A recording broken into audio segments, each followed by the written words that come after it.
What does China have to do with these defence treaties and our relationships with places like Papua New Guinea and Vanuatu in general? China's the country that underlies all of these deals. They're being very expansionist in the Pacific. They're making infrastructure deals. They're providing loans and funding to governments around the region. And Australia is trying to push back a little bit on that and make sure that we remain the security partner of choice to these countries, to use the phrase.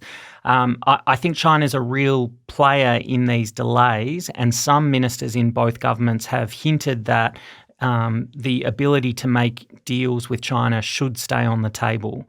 So I think it's an element, and I think Beijing will be pleased that Australia is having difficulty getting these signatures over the line. It's a big question for Australia, isn't it? I think the way it approaches diplomacy in the Pacific going forward, I think even the perception of any kind of agreement which says you're kind of with Australia or with China could be really damaging. The Greens call this approach neo-colonial. I don't think a lot of people would agree with that characterisation, but it's clear that some critics in those countries did see it that way. So I think Australia has to be really careful in not putting forward agreements that kind of say it's either us or them.